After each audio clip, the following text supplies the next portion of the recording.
I found this on Ganarum. Ganamir. What is it? Well, it's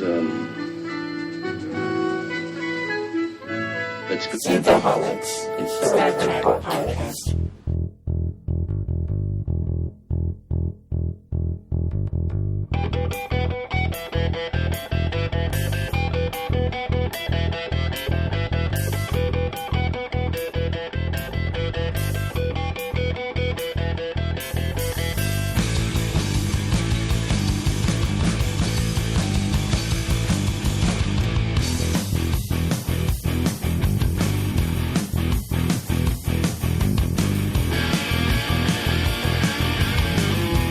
Synthaholics. This is your host, David Duncan, and with me is the Love Struck. Oh, I want to know what love is. I want you to show me. Aaron O'Brien is looking for love in all the wrong places. In all the wrong places? Oh, yeah. Under bridges is not a good place. Or on a weird generation ship. I don't know. It could be. It seemed pretty sexy. She was pretty sexy. Yeah. I will not give him, negatives for falling for her, but everything else I'm going to give him negatives for. Do you wonder what we're talking about? Do you want to know what we're talking about? Do you have the disease like Aaron does? I think I'm breaking up in hives here. Sexy hives. Really scratchy. Bioluminescent skin. Ah, you're glowing. So, what's wrong with you? This episode of Synthaholics, we are talking about the Voyager episode Disease, Season 5, Episode 17, released February 24th, 1999. Ooh, in the year almost 2000. Almost 2000, not quite. But before we jump into that, just a few things to touch on, right, Dave? Yeah, we got some news. First, we heard Michael Dorn, which I posted the Michael Dorn thing on our Synthaholics page. 5 or 10 minutes later, I found another article saying he was not going to be on it, which I posted as a reply to that thing. They're like, I can't believe I debunked my own excited article that fast. They're like, it was so disappointing. Michael Dorn's at the table with the producers, and they're like, "Here's what we're willing to offer you," and he looks at it, and is like, "I think I'll pass." It's not a lot of money. It's pretty much what it came down to. It was going to be a hamburger and a milkshake. No, it's a hamburger milkshake where they're all mixed together. Ooh, gross. It's like they're offering him 1% of what he made on his last time he played Worf. Yeah. So, which was Nemesis. Like we were talking about Mike. Sure, that's going to be more than a television show, but still, only 1%. Yeah. I mean, if he made, $100 million. No. I'm sorry. If he made $100,000, that's $1,000. Yeah. So if he made but if he made $1 million, that's I think that's $10,000. Well, let's face it. This is it's such small. I mean, even if he only made $1 million, 1%. But let's face it. That's $10,000. It would be a small part. He's only going to be probably on for one episode for probably couple minutes at most of screen time. Who knows? I mean, but the way the original article made it sound is he was going to be one of the main, one of the background officers on a bunch of the episodes. I don't know. Yeah. But also somehow a relative of the Worf we know from Next Gen. Yes. Over on Camp Kittimer. Camp Kittimer. Yeah. But yeah, it's disappointing that he's not going to be in it. I just Michael Dorn, he saved Deep Space Nine. Yeah. I mean, they cast him in it, and the show started getting way better after they cast him in it. I mean, sure, that has something to do with the writing and maybe the parent or whoever's running the show, CBS at the time, or I don't even know if CBS at the time, it was Viacom. Yeah, I don't know. Whoever was running the show at the time, they started focusing on Voyager, so they kind of left, Deep Space Nine alone. And that also let Deep Space Nine get good. But he came in and pretty much saved the show. I mean, the show was so much better in Season 4, the season he came in. Yeah, and I feel like CBS isn't evaluating his impact on the show. I mean, they need people to sign up for this all-access stuff. They don't They don't get it. He's a big name. I mean, like, people love Next Gen. These people love Next Gen more than almost anything. I know, but these people literally have maggots for brains. Whatever brains they've had, it's just been completely eaten by maggots that are like, or tapeworms that are eating their brain stems out. I can't even understand what's going on. But talking about tapeworms in the brain, you have one more piece of news. Yeah, this comes from a Screen Rant article from about 10 hours ago, according to the link. There's an interview with Venture CBS Interactive president Mark DeBevosi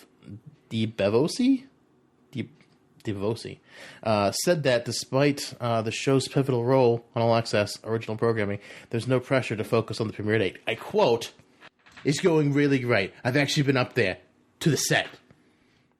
It's, phenomenal. It's huge." Is it bigly? It's so bigly. And we're very excited about the content that the creators, the actors, and all coming together. As you said, we're not tied to any specific release date. It'll be there when we're ready to do it, because it'll be great, huge, amazing. And when we feel it's in a great place. We're not worried about anything here. We're excited. It's going to be huge. It's going to be great. It's going to be great. And we'll have more specifics as we get closer to what will likely be the release date. Like I said, tapeworms for brains. I mean, like, that they won't even give a release date anymore. They're just like, we could, but that just keeps on getting us in trouble. The last thing we heard was from Les Moonves, who said that we would be getting the show like September, like late summer, early fall, something like that. Now it's like indefinite. It's like when you join a doomsday cult and they keep on putting dates for you. Like when the drink the lemonade. When the end of the world is going to come, and finally they're just like, maybe we should stop handing out dates. We'll just drink lemonade on the last date. The last date. We'll stop making. We'll put the Kool-Aid out for everybody. Put it out. The Kool-Aid brand lemonade. Would you like some Kool-Aid? It's also piss, but Oh boy! But as far as news and Star Trek, that's about the only thing I've noticed recently that's of note. It just gets sadder and sadder. Sadder and sadder. I just don't know what to think anymore. Remember when Star Trek was joy? Back in the 90s. 90s when, like, everything was wonderful. It was like, wow, this is so exciting. There's 3 Star Trek shows on simultaneously. There's a movie coming out in a couple of years. It'll be great. It'll be fabulous. It's fabulous. So bigly. So bigly. Huge. It was, I mean, that was the renaissance of Star Trek in the 90s. It truly was. And now it's just like this weird desert where CBS has axed pretty much all fan films. It's like we don't even have that like Oasis to go to. Going on like the whole loves theme is like when you break up with somebody and then you get back together with them and then you just don't seem to like jive the same way. Everything was great at first, and then now that you got back together, it's like, man, it was good, but what happened? What happened to us? What happened indeed? The magic is gone. My skin doesn't glow anymore. What's wrong with me? What is wrong with me? Well, let's step away from that and go back to 1999, back in the heyday. When we were scared Y2K was going to be a thing, and we were going to be all plunged into darkness. Darkness. It was going to be huge. Huge amounts of darkness. Well, so The Disease is written by Kenneth Biller and directed by David Livingston, I presume. I presume. Yes. Kenneth Biller wrote Pale Moonlight. Oh, no wonder this episode was pretty good. Yeah. I mean, you look at his credits, he's got some nice writing credits behind him, like a lot of good shows. Yeah. I mean, like, part of the reason we're revisiting this show is because... Talk Nightingale? We talked to Nightingale, and I was, using this episode to point out that maybe, shitting on Kim. Yeah. So I'm like, hey, let's kind of connect our last Voyager talk with our next Voyager talk. So let's talk about Kim messing up. If there's anything you ever had a doubt in Synthaholics, is Dave loves to shit on Kim. He does not have any respect for this man. Well, let's jump into the episode. So at the beginning of the episode, we see a really long shot of this spaceship. And at first, it doesn't look that big. You see, like, all these pods. Yeah. And then it keeps zooming in and zooming in. It's like, whoa. It's like Spaceballs at the beginning. It's about as big as that Spaceball ship, probably. It zooms in. You think it's just a little speck of light. You think it's a light bulb on the outside of the ship, and it's a window. It's like, what? Yeah, it's a huge ship. And then next we see zooming in the window into a room. Harry Kim stumbles through the door, and then him and this woman are making out, and they're pulling their clothes off. And she throws this communicator somewhere, and like, man, I need that. Hey, that's my favorite pin. You know, I've got a simi going here, but I'm more worried about my communicator than my penis. That guy can't loosen up. So at the very last bit, she's pulling his shirt up, and she's making sweet kisses across his stomach, but then Kim's skin starts glowing. He's like, what's that? She's like, don't worry about it. Don't worry It's totally cool. It's totally cool. You're going to love this. And then we get the opening We can credits. make your penis into a nightlight. It's going to blow up the size of a balloon. Don't worry. It's going to be great. It's going to be huge. Don't stick a pin in it. It's bigly. So we get the opening credits there, and then next we have the bridge of this alien ship, and the USS Voyager is helping repair their warp drive. They've been there for 2 weeks, and their captain's complaining that they've turned the ship upside down, and nothing good has happened in 2 weeks. Right. So they apparently don't have cameras in Tall's room. Well, I don't know if you put cameras in people's rooms, but so this race is called the Varro, and I guess they're very xenophobic. They don't like alien encounters. They've learned from what Janeway's mistakes is like, hey, there's some aliens there. Let's go wave to them. That's a bad idea. It's a bad idea. I love like the whole communication thing. Is like, I'm like, why isn't B'Elanna there working with him? Why isn't 7 of 9 there working with him? Like people with, I mean, I know Janeway's got a science background, but like, that doesn't. I mean, is she the best person to be like there, like hands on working on the thing? She have her own ship, captain. Well, she got Chakotay to do that. Chakotay, do all the stupid menial The stuff. boring captaining parts. I'll do the fun stuff. I'll be.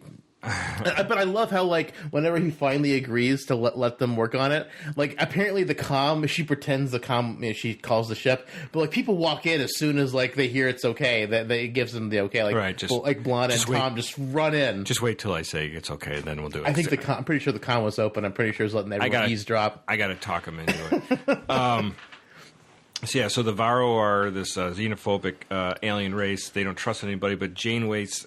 We don't really know how they come in contact with this race, but they are helping them repair their warp drive on the ship. So the aliens are letting them do it begrudgingly. Oh, you're going to help us? Okay, I guess, but you can't go on that part of the ship. But one of the rules specifically was that... the crews were not supposed to mingle outside of the work they were doing. Right. Like, at all. Right. Exactly. And so this ship it's a generational ship. It's been on a trip for 400 years. So I just don't know how, like, they got from, like, either... I'm assuming the bridge is at the front of the ship or in the back of the ship where the engines are. And Tall's room is, like, in the middle of the ship. How did they not get seen walking through that entire ship, which... is a bunch of smaller pods all stuck together. People knows? Had to have seen them. Who knows? Maybe you just act busy, looking down his data pad, like pretending he's like working on something. While he's grabbing her ass the other hand.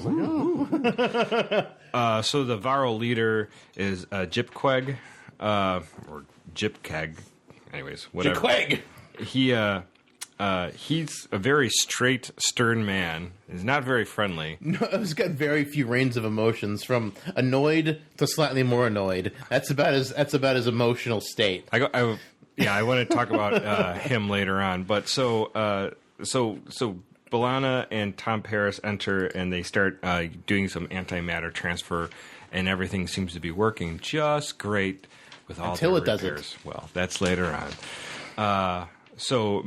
What we see next is that Kim jumps in, and Kim's no, they've started the transfer. Yeah, he starts trying to wear her clothes, because apparently that was one of the things they were doing last night. Yeah, well, they were doing a lot of things that we don't understand.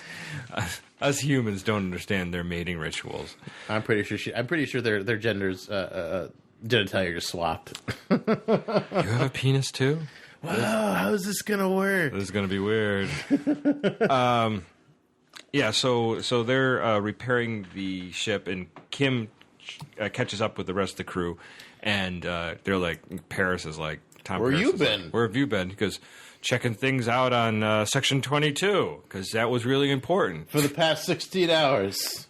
And why are you all clean? Your balls smell wonderful. Did you take a sonic shower?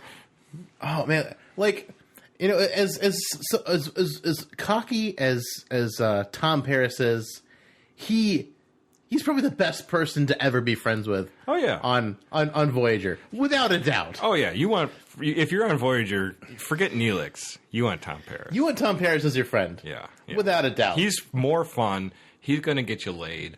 He's going to do fun stuff with you. He knows when you're getting laid, and he will cover for you, Tom even Paris, if you didn't ask. Tom Paris went out for Kim. Kim does not deserve a friend like he Tom does Paris. not. He does not. Not the slightest. I mean, like, only thing, like, what did Kim ever do other than just play Captain Proton's sidekick whenever they went to the holodeck together? Like, what possibly could Kim have done? Well, Kim sort of befriended Paris when he first came aboard. I guess. So when Paris was looking at it as like a dirty, rotten criminal. Who likes to plant things, because that's what criminals do in the future. They plant things. Plant your garden. Just like Janeway does in Orange is the New Black. She does other things, too. She does. So, so she pops someone's implant. Oh my god. So anyway, next, after they're doing the further repairs, Kim next goes, when he's back on Voyager, decides to make a discreet call to his girlfriend Tal's cabin. Oh, this is like, encrypts it. This is like a terrible idea. But then having to watch him like video sext. I know. Tal is so uncomfortable. It's very uncomfortable. It's very weird. And not on top of that, up on the bridge, Tuvok is like to find it. He's like, wait, somebody's sending a message to the Varro ship on a narrow beam in this coordinates. It's encrypted, and like Tom's like, oh crap, yeah, because he knows because of the conversation, and so he's like, oh, I'll just take a look and see if I can intercept this. Oh no, it's breaking up. It's gone. No, it just must have been a glitch. It was a glitch. You know, he's so covering for yeah, Kim. and then and Chakotay's like, let's run a full diagnostic, but that was just dropped, never brought up after that. You know, but like he is such a good friend. He really is a good friend. I mean, I don't really like Tom Paris particularly in the show, but like if I'm going to pick a friend, who will have my back, yeah, I will pick Tom Paris. I would pick Tom I will not Paris pick Chakotay. I will not pick Janeway. No. Tom's got your back. B'Elanna, too testy. Oh, she'll explode and she'll let stuff She'll kill you. And or that. Doctor, although fun, not a guy you want to be around. Well, apparently there's no doctor-patient confidentiality when it comes to sex. Yeah. That is not confidential on Kim has been Voyager. diddling the aliens. Yeah, so 7 of 9 will also tell on you. I mean, as pretty as she is, she's not. No, she's not very good with discretion. No, not at all. So we talk about 7-9. Next scene we have is. Oh wait, they get put their duties. They get new duty assignments. And Kim is paired up with 7 and 9 to do something with astrometrics or something. They're scan the hull and looking for those microfactors. While they're doing that, Paris goes, "Dude, you owe me big time. Do you know you almost got caught for that little?" He's like, details all of them now. Don't lie to me anymore. Yeah.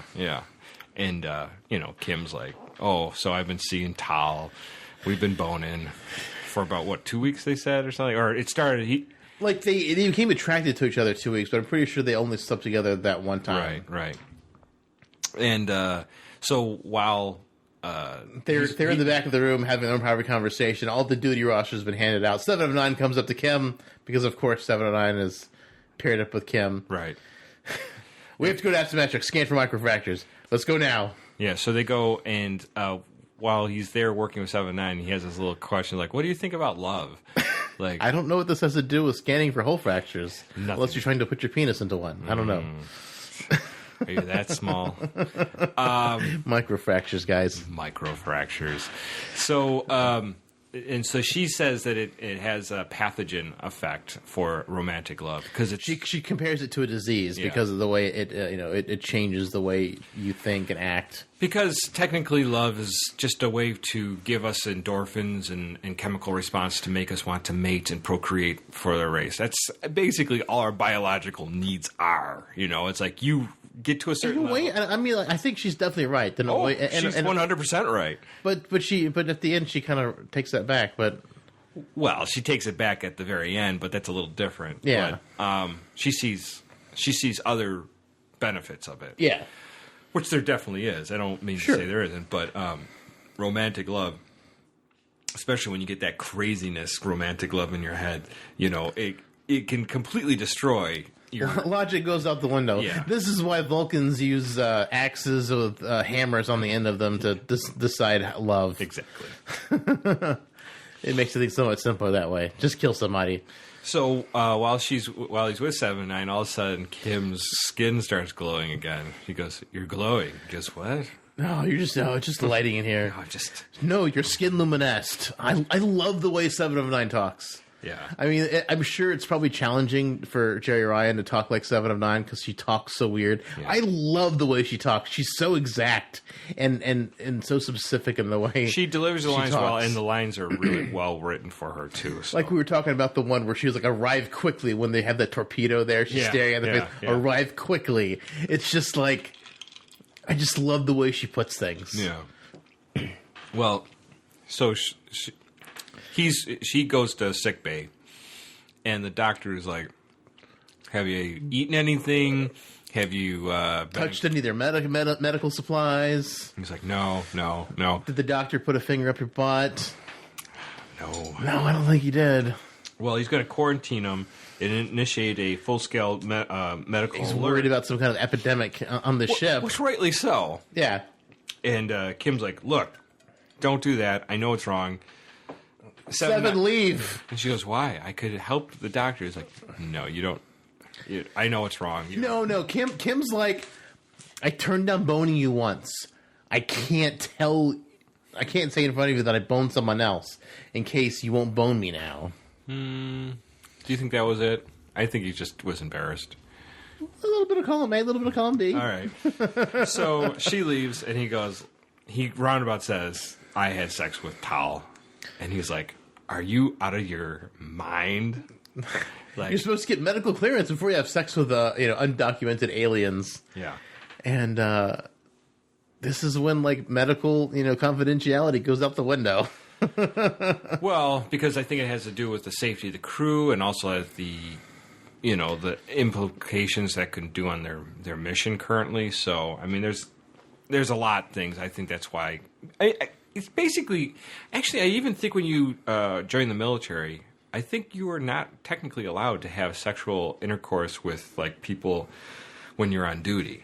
I think that's kind of a rule. I can't be totally 100% sure of that, but it's definitely one of those things like... Apparently those guys in Full Metal Jacket didn't know that. Well, yeah, no, but I mean, that's the thing is that, and one of the reasons is if you're a soldier and let's say you go to go to a prostitute. Showers, and then you could spread it. Yeah, I mean, then everyone else has got sexual disease because they're going around and doing stuff like that. So, yeah. I mean, I know the military knows that it's going to happen, but I think it's really frowned upon. So, yeah. But anyway, so it makes sense. It makes a lot of sense. Makes a lot of sense, and it makes a lot of sense why Janeway comes down so hard on Kim.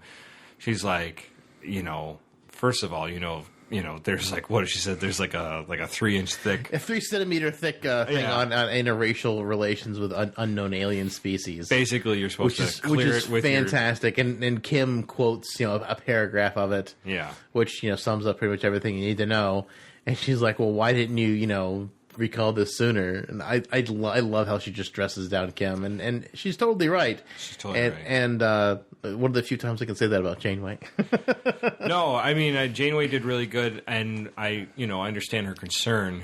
And then later on, the captain of the Varro is basically saying he made the point of, look, this condition, it might not be life threatening to Kim, but it could kill Tal. because... And is he going to just go around and gallivant and get a new conquest? Like, he's like, they should hook up. They need to be together because we take sex seriously here.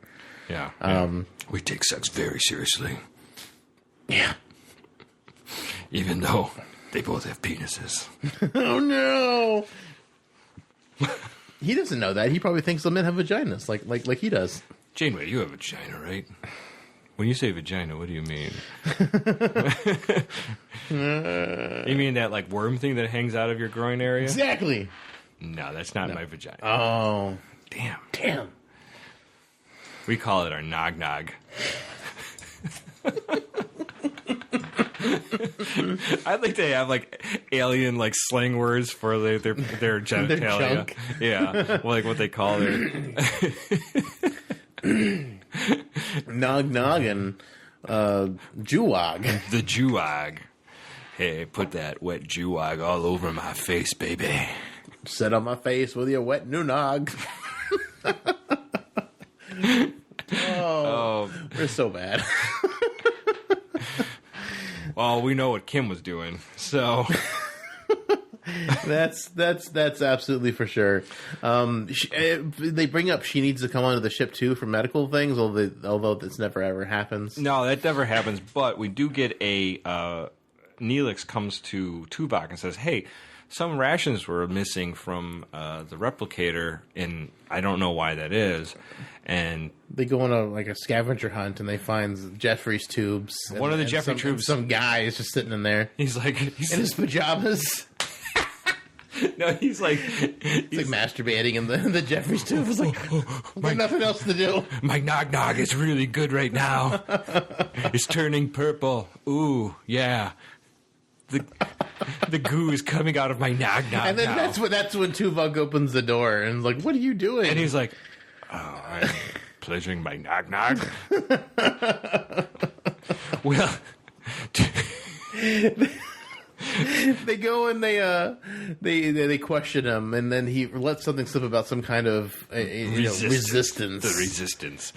So apparently, this is Les Miserables in space. Yeah. So apparently, the Trump of the Varro ship is not allowing people to have a proper say, and they're ruling with an iron fist and keeping everyone together, even though they would like to branch Some people off. would like to explore. Some people would like to meet other races.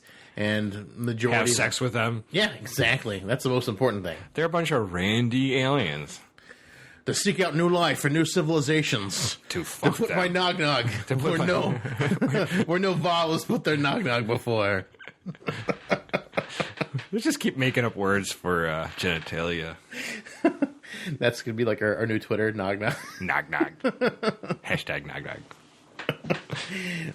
Poor Aaron Eisenberg, who played Nog in Deep Space Nine. He does look like a penis. No, you're a handsome man.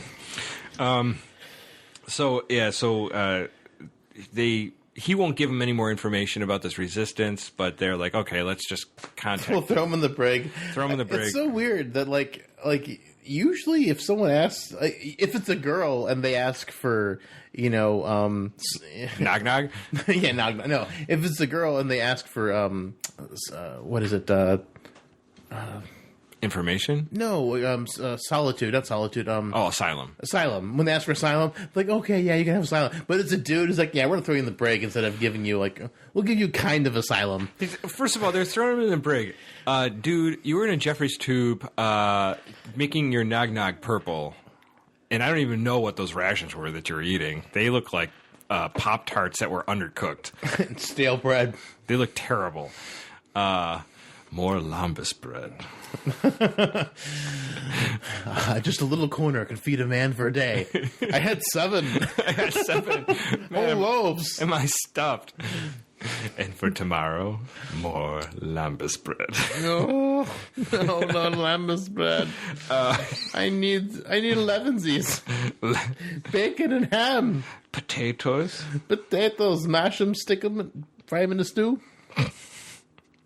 So they hand over this guy and they put him over to the ship. And Janeway's obviously concerned. She's like, "Well, what's going on your ship?" And it's like, it's just overblown, all overblown. It's nothing. It's huge. I mean, it's not. It's as opposite of huge. Like, this is all fake news. Fake news. Fake news. It's Fake nothing. news. Nothing. It really was. That's pretty much how He is the Donald Trump of the shit. He is. It's fake news. It's nothing. Don't worry about it. It's just people have an axe to grind. In the meantime, Harry Kim abducts Tal, takes her to a nebula because she wants to go. Actually, she almost blows up part of her ship, quote unquote, accidentally. Accidentally. But then she's like, "Oh, there's a nebula nearby. Let's go look at it." And they try to have a romantic interlude, and oh no, it'll know. And this is another case of how does nobody notice a shuttlecraft missing sooner? How many times do shuttlecrafts have to be taken off? Well, let me just ship? point this out. So Kim was just reprimanded for what happened, and all of a sudden they said, "I'll just go out on the shuttlecraft and do some survey work." Like, well, no, he said he finished his duty early. And my so point is, people are going to be looking. You for were him. just reprimanded. You have an official reprimand. You're going to give him access to the shuttlecraft now. Like, maybe That's the thing. You don't need access to shuttlecraft. Anyone, take it out. Not even an officer, like in Next Gen. It's like Wesley's boyfriend. It's like the Uber took out a shuttlecraft and was almost crashing it into the planet. It's like an Uber of space. I just don't just understand. call it up and it just comes to you. No one. Why is there no security? That's a giant door on the back of your ship, and there's no security on that whatsoever. Anyone can open the door, even a civilian teenager. It's just somebody's going to throw their nog. Anyone can. They're going to throw their nog in that back door. Like, how do people not? How does these shuttlecraft things keep happening? Towel's putting her nog in the back door. Kim's back door. That's the only place it could go, other than his mouth. Maybe his ears. I guess if it's narrow. We don't really know what their nog shape is. That's true. No, I mean the shuttlecraft dilemma is a constant thing. But, my thing is, up. He was definitely assigned to do this survey work on it. But why would you put a guy who's just reprimanded into a shuttlecraft? Wouldn't you give him some menial garbage work like? Scrub plasma injectors or something. Yeah, exactly. He is an ensign after all. Yeah, you're an ensign. You're not that great. You know, no one gives a shit about you. No one gives a shit about you. How is he a bridge? He should have been kicked off the bridge like season 2. Well, because he was supposed to. Because he was supposed to be like the, like a prodigy. Yeah, he's the Doogie Howser of space. So hey, let me solve your problems. Your nog looks swollen and purple. I can alleviate the pressure if you know what I mean. Stick it in my ear. So he beams up Tal. Tuvok discovers them on the Delta Flyer. You were in violation of your direct orders from Janeway. You and Tal have to report immediately. It's like, why Tal? And it's like, she's been implicated in as part of the resistance. So those microfractures that Kim was interested in sexually before, those happen to be some kind of strange virus that is basically they were they're genetically engineered algae that eat through metal, right? And they're actually eating away on Voyager's hull now as well. So they find out that these were obviously this resistance that they talked about before. So somehow they're on the hull, eating away at it, and that's what caused the microfractures and why they were able to fail. That's why they failed that warp test early at the very beginning of the episode, right? So Kim is brought back. Tal is brought, on back to her ship, and she reluctantly agrees to, help solve the problem because she doesn't want her people to die. Because she's the one who helped implement. She's basically the leader of or if she's not the leader, she's like the mastermind behind the science of what they're doing. Oh, she's like if she's not the first in command, she's like easily the second or third. She's up there. She's swinging that nog around like it's nobody's business. Yeah. That's why Kim was like, I don't know how this is going to work, but it was amazing. The way she moved those hips and that nog just makes me... To impress a Kim, helicopter nog. Just makes me wanna... Doesn't quite work like helicopter dick. To impress a chick, helicopter dick. Just swinging that nog around. So anyways... so they're trying to solve it, but all of a sudden one of the sections started buckling and collapsing. and they start an explosion. Oh no! But before this, there's like a great long shot of like everyone leaves to go to their job, and then she starts scolding Kim some more. And there's this great like long shot. I don't think if they've done a long shot like this before. I can't think of it specifically. But they leave the ready room, and the camera moves across the bridge. Kim throws a baby hissy fit on the bridge in front of everybody, and she's like, "In my ready room now!" And then they cross the bridge and go into the ready room. Right. That's like one long shot. I mean, it might have been had some cutbacks, but it looked like it was because you could see into both the rooms as the camera was moving. Right. So that was kind of cool, like seeing like as a living set instead of just individual rooms. That was probably the most I've ever seen Kim like put his foot down. Like he was like, "No. I am not going to do this. I'm not the perfect. I'm not your perfect little ensign anymore. I'm going to say no now. No. I'm not going to say yes every time. Oh, Tom Paris can fuck up constantly, but I make one mistake because I want to put someone's nog in my ear, and all of a sudden it's a problem." To Janeway, it was. It was, yeah. The perfect little boy. Perfect little boy is growing up. He's growing up. He got a motorcycle and a tattoo. It's been 5 years of the perfect little boy, and now it's all gone. He's got that cigarette behind his ears. His breath smells of alcohol. He just needs some place to put his Harry Wang. He does. He found a nice port of entry. Anyway, that's when the ship starts. Their ship starts to fall apart. Then the ship starts blowing up. Like, because it's basically all these small little not small, but they're like these. They look like capsules all stuck together, but then they're held together by this like flimsy looking framework. Yeah. The framework starts blowing up and flying all over the place. As Tuvok put out before, he says, because Tom Paris was marveling at the engineering, he's like, it's not really practical. It just seems like kind of thrown together. So, yeah, it's really like haphazard. It's a terrible looking ship. Actually, I like the look of it, but yeah, it's not very practical.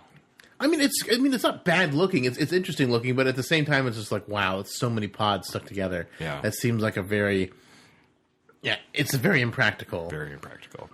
Voyager is going to detach, but then Kim says, if we extend our like shields or something, we can help keep their. If we extend our integrity field around them, we can help them keep their stuff together for a little longer while they try to evacuate people. Those areas.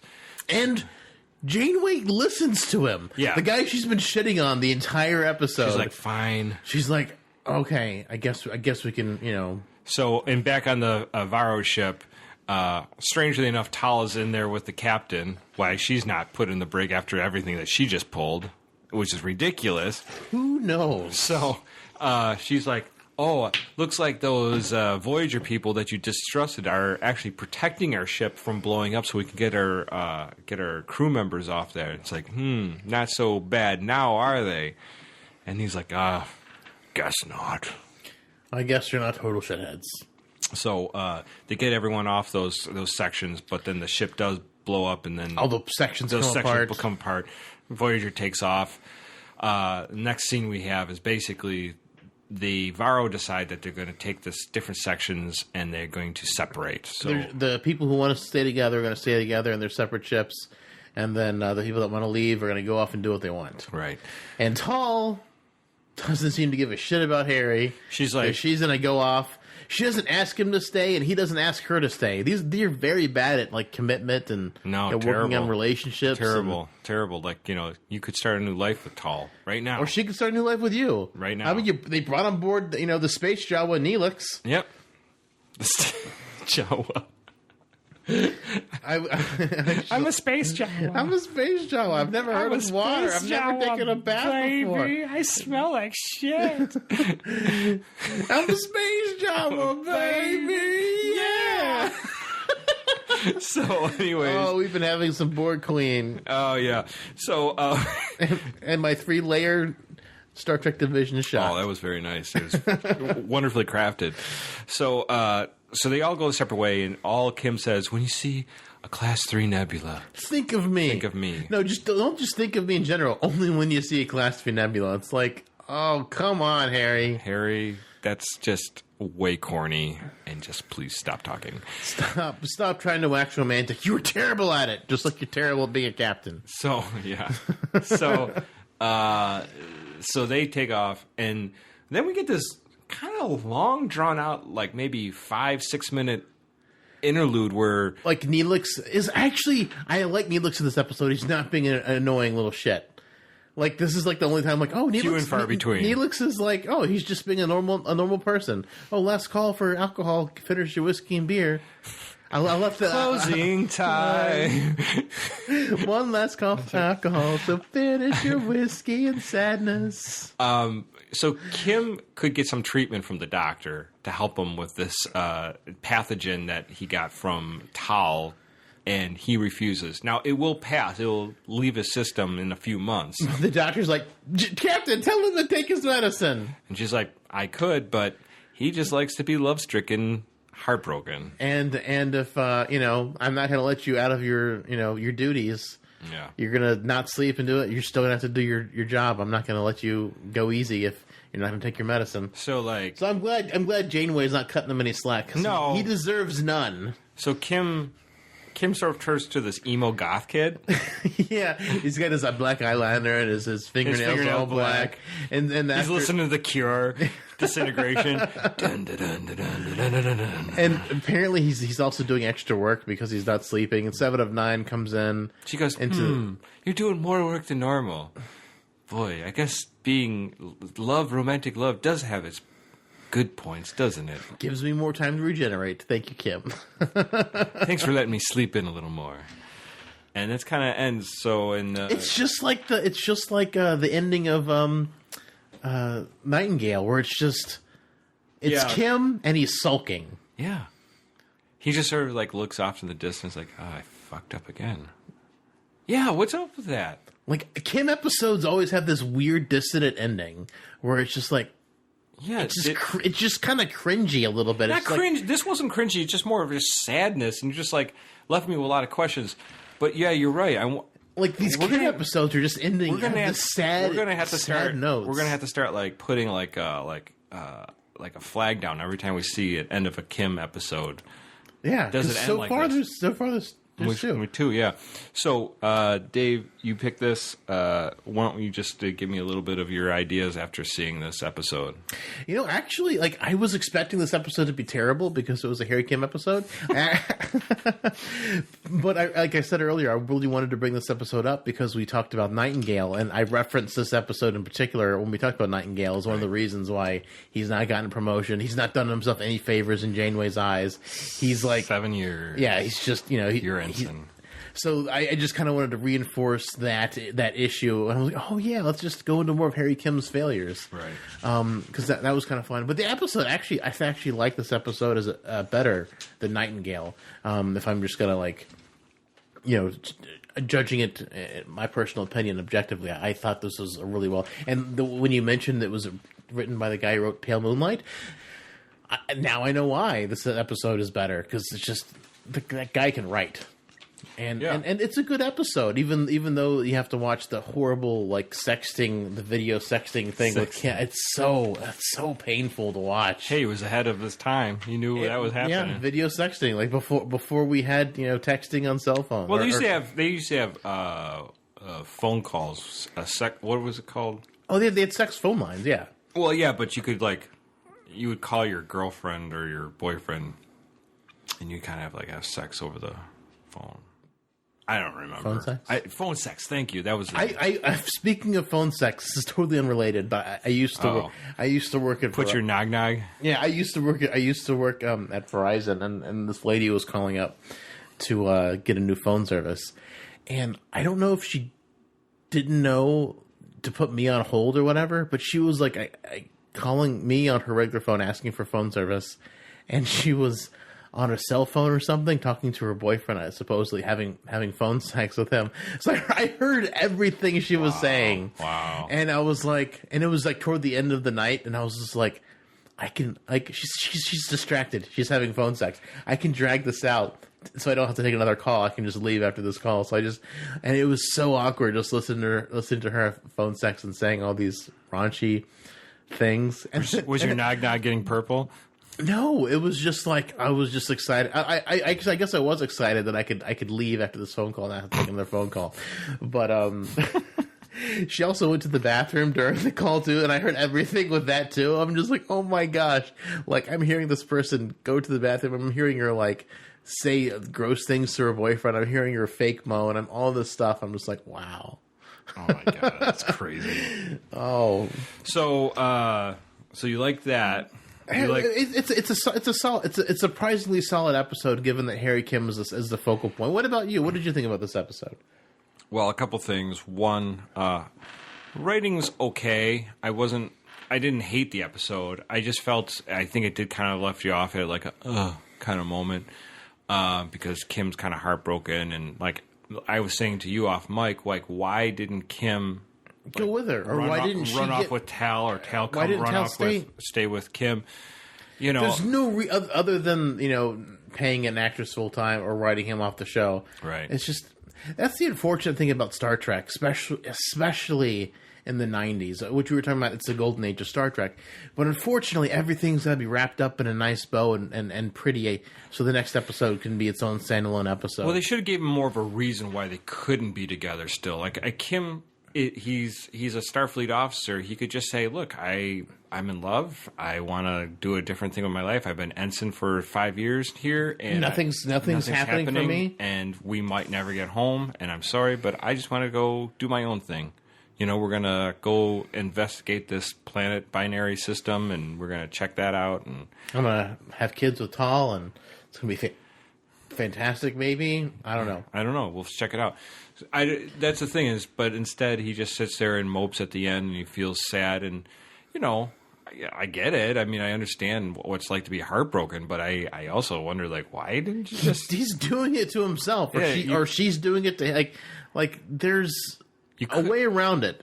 Yeah, but just it's just the way Star Trek works. It's just that everything's gonna be wrapped up in a nice, neat bow. So the next episode, everything can be the same. Yeah, at the beginning. I hate that part. And that's the one thing I'm excited about with Star Trek Discovery, with it being heavily serialized. It's not episodic.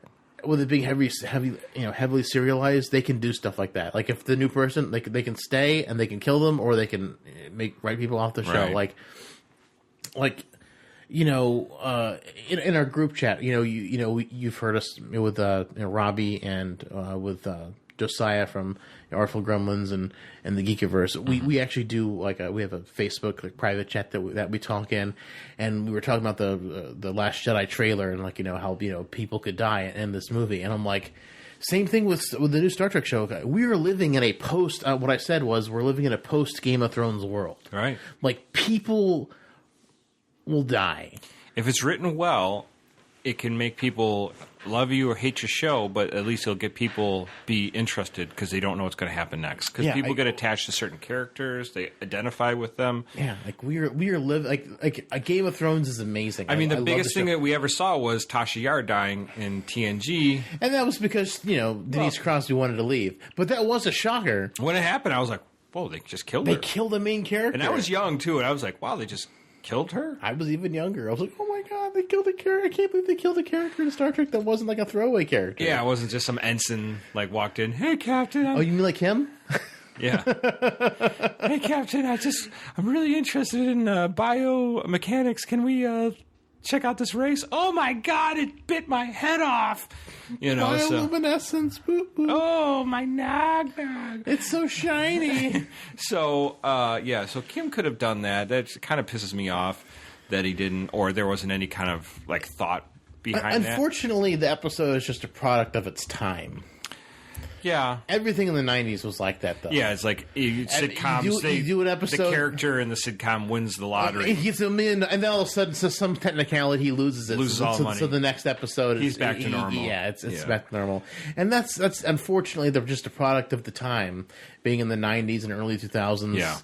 It's just, I don't know. It's just a product. But that's what's got me so. I mean, I know people were, disappointed with Star Trek Discovery. And, we had our news segment at the beginning of the show talking about how Star Trek Discovery is it's just seems like a mess. But it's exciting, too, because of all the, like I said, post Game of Thrones world.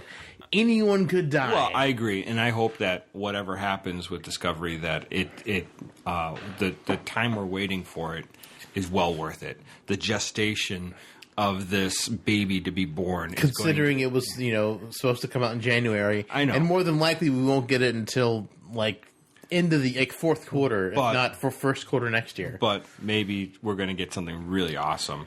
So that's a possibility.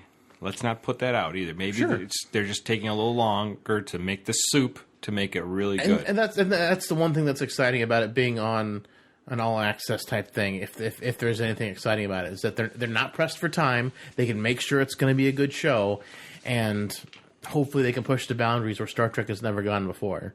Yeah.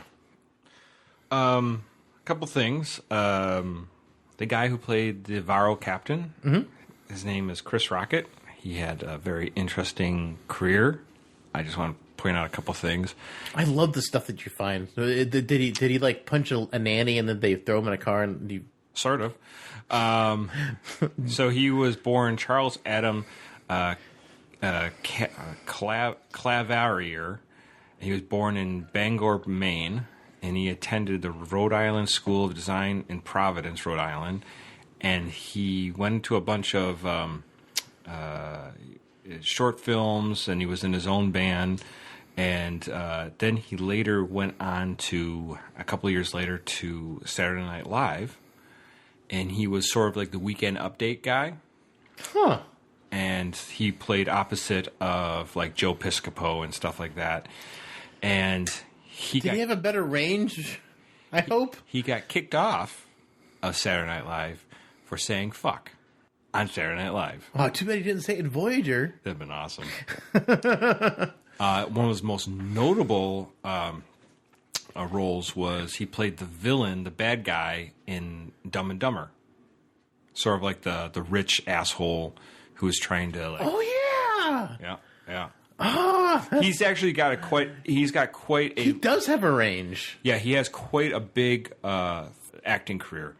Unfortunately, his acting career came to an end. Oh. Yeah. This is where it gets bad. So he's found near his home in Canterbury, Connecticut on October 7th, 2005, with his throat had been cut. Oh. His death was ruled a suicide. What?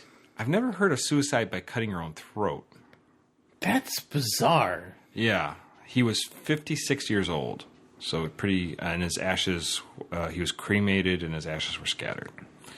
I have never heard of a suicide by cutting your own throat. Cutting your wrists. Your wrists. Hanging, shooting yourself in the face. Taking pills. Yeah. I've never heard of anyone cutting their own throat. No, me neither. That is bizarre. I think he was murdered. I mean, I know nothing other than what you just told me. I looked up. I was trying to find out if there was any news articles. I couldn't find anything. This needs to be on Unsolved Mysteries. Narrated by William Shatner. No, who was the guy who was I forgot the guy who was this guy from Airplane, the original movie. No, but William Shatner should come back into it. This would be his new gig since he's not doing Priceline anymore. I've seen Priceline. The woman who played Tall, she actually has an interesting background as well. She looks familiar. She's been in a lot. Just one thing about Chris Rocket too. Because I saw this, like I said, he had a long career. One of his big careers was he played a voice actor of the pirate Nim in Star Wars Starfighter video games. Oh, Star Wars Starfighter. That was like a prequel era game, I think. Because you were talking about the TIE Fighter game before. Yeah, that was. I don't know if it's tied in with that. No, this is a Starfighter. This was like a prequel era game. This is like an original Xbox, PlayStation 2 era game, I think. So, going back to the love interest of Kim is Tal. She looks so familiar. So her name is Musetta Vanter, and she's South African. Really? Yes, she's South African, and she was born in 1963, so she's a little bit older than me. Really? She does. Granted, the episode's like almost 20 years old, but she didn't look that old. Well, she started off. So she She was a host for South Africa's basic version of MTV. So she was. I can see that. So she was like one of their video hosts, and she was like wearing like a short skirt and a midriff cut off thing. I can totally see that. Well, so she was in a lot of music videos too. So she was in music videos as a dancer for Rod Stewart, Tina Turner, Elton John, Chris Isaak, and Amy Grant. Later on, she Too was. bad they didn't put any of this to use in Star Trek. Later, she was in 1997. She was in Mortal Kombat Annihilation. Oh yeah, she was. What was her name? I can look that up later. That's where I recognize her from. She's crap. She was in the Will Smith movie Wild Wild West. Yeah, So she was in there. that was a terrible movie. It was a terrible movie. She was one of Poor the. Kenneth Do you remember? Branagh. Did you ever see the movie "Oh Brother, Where Art Thou"? I did not see that. You never saw that movie? You would love that movie.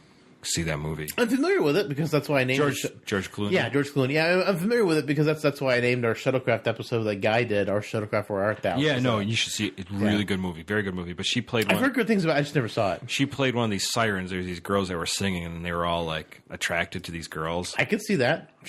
She also played in Buffy the Vampire Slayer, Xena Warrior Princess, Babylon 5, Highlanders, a series. Babylon 5? I mean, I've seen a lot of Babylon 5. Yeah, so she's been in a lot. She's a sci-fi veteran. No, she's in a ton of crap, and she's still acting in today. Let's see, what was the television? What were we talking about? The one that you're asking about? Mortal Kombat. She probably played I can't remember the character's name. I'm looking it up right now. I've been drinking a lot. Not Shiva. Sindel? Sindel, yeah, Sindel. That's the character I was thinking. Sindel. Yeah. Yeah, so she's. But I feel she's a good actress, and that Sindel was terrible. Like in that movie, like I just feel like. Well, she was also in the version of 2000 year 2000 version of Dune. Oh, in Dune, okay. Yeah, she played some royalty. I forgot what it was, but yeah, she wasn't the main girl. Yeah, but anyway, so. Oh, she's had an amazing career. Yeah, she's got a very long career. I mean, very small parts. Mortal Kombat was terrible, but I mean, like a lot of that could have been up to the director too. Because I've said this, and I will keep saying this. Like the director can make or break a movie, sure, yeah. Even with bad actors. Yeah. Because I mean, Vin Diesel, I don't count him a great actor, but I felt like in Chronicles of Riddick, there's a couple points in the movie where he totally sold the character. Mm-hmm. And then you go look at the prequels with George Lucas directing, and you've got all fantabulous actors. Yeah. You've got Natalie Portman, she's amazing. Nothing Ewan works. McGregor, he's amazing. Yeah. Liam Neeson. Yeah. You've got all these amazing actors. Nothing works. And then their acting comes off terrible. Yeah. So her playing Sindel in Mortal Kombat, I'm sure that's either up to terrible script, terrible director, and whatever. I'm sure she was probably laughed at for playing that role, but she was a damn good actress in this episode. No, she was great. She is a good actress. Yeah, I liked it. I liked her character. I liked everybody's portrayal of everybody. I like Kim. I like Janeway's coming at Kim because of his discretion. So as far as for Garrett Wang, I definitely would say this is probably one of his better episodes as far as his acting goes. Well, and you get a great version of all his ranges they can do. He's in love, and the sexting. Oh man, the confusion of being in love. Cringeworthy. Because he's confused between his duty and his heart. So there's a lot there. I mean, it's a wonderful thing to look at. Especially in my eyes, because I'm a little removed. I've been married for quite a while, so it's like that crazy, insane love that you have. It's been a while since I've been in that world, so it's like everything's pretty steady Eddie for me, so it's very strange to see that again, but I know it's a fact. It happens. Yeah. Gets people nuts. Without a doubt. And it makes people do stupid things, really dumb things. They will throw away so much of their life. Absolutely. Because they're and 7 and 9 is not totally wrong, Love is a disease. It's a disease that just will mess with your mind just because your body's saying procreate, procreate, procreate, procreate, procreate. So The art program? No. no. No, but it is, and I think the episode is really well done. I like the title of it, the disease. I like how it's based on what 7 of 9 says. Yeah. You know, it's really poignant, and it definitely makes you think a little bit about, you know, what love is, and, you know, what it does to you, and just life in general. It's a really solid episode. Yeah, I like it a lot. It was a good. I don't like the ending. I thought it was not thought out well. I mean, just him being mopey. Okay, but like it's the only thing they could do to make it fit into the 90s era of like everything has reset for the next episode. Yeah. But yeah, interesting episode. I strangely don't remember seeing this before. Maybe I did see it and I just kind of forgot. Really? About it. I don't remember. I was like, man, I'm pretty sure I've seen most Voyager, but maybe I skipped this somehow. That's really cool. That it's like, yeah. So you don't even remember at all seeing it ever before. That's awesome.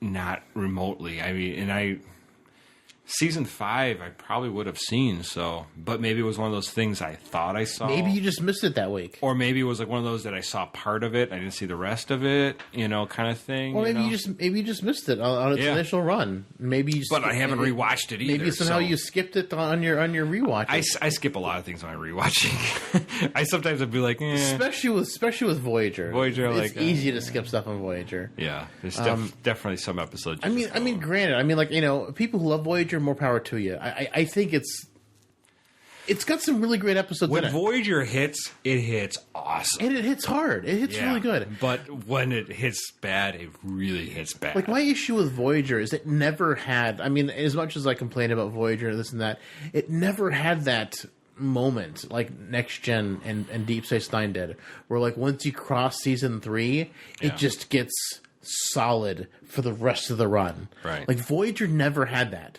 Voyager has amazing episodes in every single one of its seasons. Mm-hmm. And it's also got some of the worst episodes of Star Trek in every one of its seasons. Yeah. Hot and cold. And so it's very hot and cold. And that's my issue with Voyager. Like, it never found its stride. Yeah. Like Next Gen and and DS9 did. I mean, things did kind of get better season 4 because I like 7 of 9, and she became a part of the show in season 4, and a lot of the episodes were based around her. But even though they had that, I mean, still the episodes in 1 through 3 also had some really high episodes and had some really low episodes. Like there was never like a plateau that Voyager reached, or it just evened out and was consistently good. It still was like a roller coaster, up and down, the entire run. That's my take on it personally, and that's why I usually I shit on Voyager a lot. And I'm sorry if you love Voyager, but that's just my personal take on it. That it never had that plateau like the other series did. My thing is every time I rewatch Voyager, because I'm very dismissive of Voyager, but every time I see it, there's always something I forgot, something that was really good about it. I mean, yes, there are some terrible episodes, but sometimes even the acting, like, Kate Mulgrew's. Yeah, she's so good. She's when good. When they give her good lines. When she gives her good lines, or if she's got like unfortunately not that often, but yeah. No, but there's some really good. I mean, there's some really great parts, and and once in a while there's some awesome episodes too. So I mean, and this was one of the more solid episodes for Voyager. I think there's nothing about it. I'm not saying it's great, but it's solid. You know what's cool about it is it's more of an intro personal kind of thing. So we're not like dealing with anything major. Like it's not like yes, they're meeting a new race, but it's not like. Not going to make or break anything. Yeah. It's just, you don't really know how they got involved with this Varro race, but, it's kind of like left off, but you just assume that they made some friendly relations with, so. But yeah, it's a cool episode. I enjoyed it. Yeah, definitely check it out. Yeah. Good to listen to. Yeah, especially if you've seen The Nightingale, you can see reasons why, this is an episode you can check out, see why Kim is not qualified to be a captain. This case in point. Should have ran off with Tal. He'd be happy. He'd been way happier. He wouldn't have had to fail in the Nightingale. He could have been his own captain of his own ship somewhere. Yeah, the captain of the pod by marrying the woman who's the leader of the resistance. There you go. The quote-unquote resistance. I think that could happen. Marrying into power, because that's the only way Harry Kim's going to get me. But maybe it would have been like the keys to ignition. And he'd be like, yeah, now I know what I'm doing. Maybe. Instead of just... And the other thing, last thing I want to think about this is, wasn't Harry Kim engaged before he left? Yeah. He had this woman, and there was an episode where he goes back and visits her within some kind of anomaly sends him back to see her, and she's like, "Oh, you never left," and he's like, "What? I didn't leave. I was I can't remember the name of the episode. Yeah, it's an earlier episode, like maybe season like 1 3. or 2. Yeah, maybe 3. I don't know. But it's definitely but I was like, so she kind of just went away. I think the next time we do Voyager, we'll look for that one, or maybe the one that I also mentioned on Nightingale, where he gets attracted by these women who convince him that he's like a lost member of their race. Right. Like maybe we'll keep going on this like Harry Kim fails. Harry Kim keeps falling down. This thing, because we did promise that this year is going to be the year of Voyager for Synthaholics, that we're going to do more Voyager. We're going to avoid it less because you guys seem to love Voyager, and we're going to try not to disappoint. Yes, bring more Voyager. I may be hard on it, but I hope that's I hope you enjoy it anyway. If it's worth it, guys, you'll know that it was a good episode. This was a good episode. For sure. This was a good episode. I definitely enjoyed it. Pale Moonlight Rider, I mean, yeah, you can't go wrong. No, you can't. Yeah. Anything else? Nope. Well, you can find all our music. Our music is provided by Warp 11. You can find them at warp11.com or Warp 11 on Twitter. You can find me on Twitter at David_J_Duncan, and the show at Synthaholic Duo. Aaron? I'm at 2. You're at 2. I'm at. If you just type in 2 in Twitter, 2. you're gonna find Aaron. No, I'm at Blackbird. No, you won't. Blackbird 2004. Too much drinks tonight. Whoa. That Borg Queen is really getting to your head. Did it assimilate you? I think anything could. Somebody's nog could assimilate me right now. Slap you across the face with the nog. Helicopter. Helicopter nog. Yeah, exactly. Oh man. Well,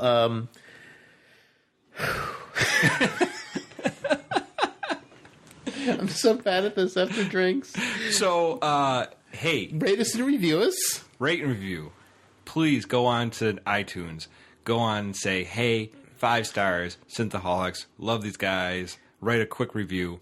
Let the algorithms of iTunes know about us. Even if you don't listen to us through iTunes. Yeah. Actually, especially if you don't listen to us through iTunes. Yeah. Go and rate us there. I know you love your Android phone. You hate Apple because you call them the Apple sheeple, but iTunes is huge for us as far in any podcast. iTunes is where it's at. I think Google Play, I think all the other ones, Stitcher, I think they all ride off the algorithms of iTunes.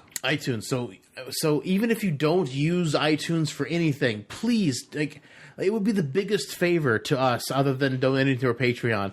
If you want to do something for free, just take a couple minutes, go onto iTunes and review our show. Yeah, do a search for podcast, find Synthaholics, and do a quick review. That'd be great. And if you have a couple bucks, throw a buck our way or more. Patreon.com/Synthaholics. Yeah, it helps us keep our site going, keeping our costs down. So that would be awesome if you could do that. Also, if you want to talk to us, send us a message, an email. Please send us an email at synthaholics@yahoo.com.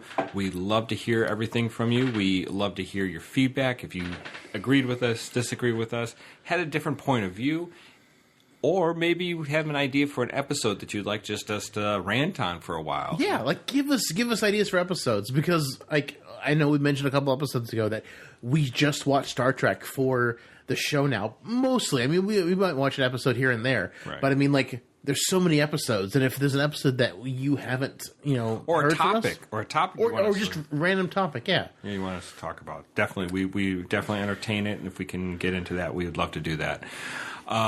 So definitely do that. Also, if you know somebody who might like Star Trek, sci-fi, like just offbeat humor, definitely let them know about the show.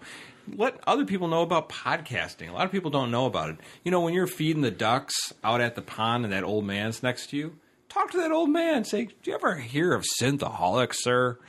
Oh, hey. What's a synthaholic? I don't know what a synthaholic is. Have you heard of podcasts? I don't know what a cast to pods. No, but I've been an alcoholic for years and years. It's similar. Similar. Very similar. So let them know about it.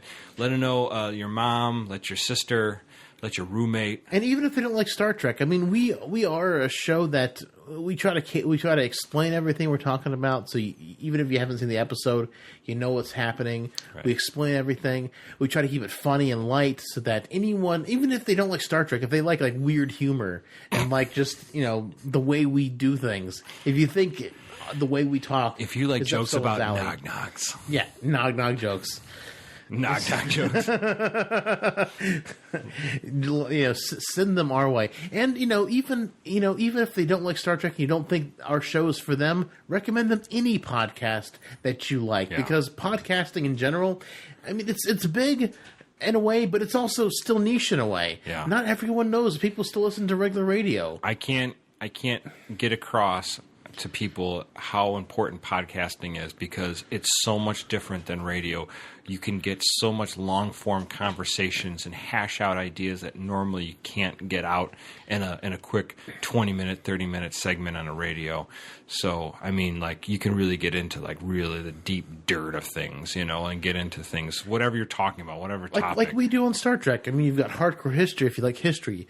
If you like murder type things, you've got Sword and Scale, and you've got Last Podcast on the Left. Yeah. And they also deal with aliens and other kind of weird stuff, which, I mean, is all sorts of stuff. There's Nerdynomicon, and they deal with all sorts of, like, pop culture stuff. You know, our friend Robbie does that. Couldn't Be Models. I don't even know what to kind of categorize them as. They're just, like, random. Well, nerd pop culture. But not the same way Nerdynomicon is. I mean, they do, like, maybe pop culture instead of nerd culture. Yeah. Because Nerdynomicon's nerd culture, and I guess maybe Couldn't Be Models is just pop culture. Yeah, they kind of do everything. I mean, they do get in the nerd culture too, but they're more broad, like as a comedy show. Right? Like, yeah, check them out. They're fun. I mean, they're not for everybody, but you know, they're definitely offbeat. They're very like if you like our knock-knock jokes. And if you want to go up a level, go with them. If you want to go up 2 levels, go to Last Podcast on the Left. Yeah, absolutely. I mean, like we try to push the envelope a little bit. But we don't try to push it as far as we're not trying to do. rip your face off. No, but other people do, and it's pleasantly amazing if you need it. No, but that for sure. So yeah, let people know about podcasting. A lot of people don't. And Rocky Mountain Geek Tank Guy, our podcast host who doesn't get to see us very often because my schedule is shit. I'm sorry, Guy, that you don't get to join us as much because of my terrible schedule. Guy, we miss you. We miss you. We got to get you on soon. I'm working on getting a day job because right now I work a second shift job, which makes my schedule terrible. But I'm trying to get a first shift job, so hopefully that'll work out. Hopefully. And Guy, if you don't know, Guy Davis does a Star Trek comic called the USS Tamberlin. And he's also working on another webcomic called Witches Aflame. And you can support him at patreon.com/gsdavisart. While you're on Patreon at patreon.com/synthaholics. Also take a look at Patreon.com/gsdavisart because he does art, and he's an artist for a living. Yeah. And he does a podcast. His podcast isn't really part of his Patreon, but he is an artist for a living. And I just got to say that we had him on over a year ago. I don't remember when, but it's longer than a year ago. I followed Guy Davis, his art, for a long time, and I was just a big fan of what he was doing, and he's very faithful to the Star Trek idea when he made the USS Tamberlin. So definitely check that out. He's got a great site, and you can check out all his backstories, and he's working on, I think he's almost close to wrapping up his last arc here, and I think he's going to step away from Tamberlin for a little bit. I think he told me, but he'll probably go back to it. But he wants to focus on Witch's Flame because that's his new thing, new and his own personal intellectual property instead of being based on CBS's intellectual property. It's his own thing, and he definitely wants to run with it. And it's beautiful. His artwork is beautiful. He does great work. Yeah. His Rocky Mountain Geek Tank is amazing, and it's a show we want to do a crossover with, where his show does a Synthaholics episode and we do a Rocky Mountain Geek Tank episode. Absolutely. So we're looking forward to talking with him again so we can try to get those ideas worked out. We love Guy. We want him back, but we know sometimes it's hard. It's just his. I mean, my schedules. It's schedules. So we get him whenever we can, and we love having him on whenever we can. So hopefully things will work out soon. Absolutely. We miss you, Guy. Absolutely. So, so check him out. Check out our friends at Nerdynomicon, Artful Gremlins, Couldn't Be Models. Check out our friends at the Geekiverse. Josiah, we love hanging out with you. Thank you so much for coming on our show last week for Ghost in the Shell. Yep, it was great. Yeah, check that out. Check that out, guys. I mean, it's not very high on the things, and I know maybe you're not you didn't want to look at it because it wasn't Star Trek, but look at it. I mean, if you're downloading this one, you didn't download the last one. Check it out. It was fun. We talk about philosophy. We talk about Japanese animation. We still have our jokes that we have with each other. It was a really funny episode. There's a lot of funny stuff going on. So it's worth seeing. Listening to, worth considering. And if you had a problem with Ghost in the Shell because of the political climate, just listen to us, and you might change your mind a little bit. It might change your mind. We all came down on the side where you should go see this. It was a fun movie. And even if you didn't see it, listen to our take on it anyway, because we're here to entertain you. I mean, maybe it's not your thing, but I mean, we still had fun doing it. We still brought the humor like we always do, and we talked about deep ideas and philosophies. I mean, it's very much like Star Trek: Next Generation, Measure of a Man. Yeah. Like as far as philosophy goes, absolutely, and how that kind of stuff goes. So I mean, if Measure of a Man is one of your favorite episodes, and it's one of mine, this is Ghost in the Shell's type of thing you should listen to. Yeah. Or listen to our take on it. Yeah. So definitely check that out. And by the time this comes out, we should be having the next Nerds Roundtable for the Nerdynomicon, where we talked about things that you may not have tried. Be it podcast, video games, sucking on nog-nogs. Sucking on nog-nogs was totally one of the topics. Not really. We didn't talk about that. Video games, comic books, movies, television shows. It was things you may not have tried. So we'll be sharing that on the Synthaholics page because yours truly and Aaron O'Brien was also on it. We are on there. Hey, thank you so much for giving us a little listening to us, and joining us for this, because we enjoy doing the show and we enjoy being here with you. Most definitely. Thank you so much for listening. Live long and prosper, one and all. Before the night's over, I'll puke in the sink and we'll cry till we laugh, and we'll both shit our pants. You're the best drinking friend I ever had. And I was like, so what? This is just us feeling bad for Harry Kim. Maybe. I can't think of anything. It's actually, I think it's a more solid episode than Nightingale was. It's not a bad episode. It's just that this is just like, like I said, I'll get to the end part, how I felt at the end of it, but it's like, I just don't understand. If you love something or somebody, just go for it. It wasn't like she went off with the rest of her people, and like she went off on her, why didn't he go with her? I don't know. That's I would have. If you were that crazy in love. And they said like there's biological ramifications, like it could kill you by not. Yeah. But then she said it's not a big deal. Her captain said that she could die. That she could die, and then the doctor's like, Kim won't die from it. And I'm like, then why did you bring it up? Yeah. Why did you even bring up that point if no one's going to die? And most of Memory Alpha was about the opening shot. I was like, wow, there's nothing going on in this episode other than that. We spent so much time. It's a beautiful opening shot. Yeah, the opening shot is really good. It's pretty kick-ass. It makes up for a lot of other things. But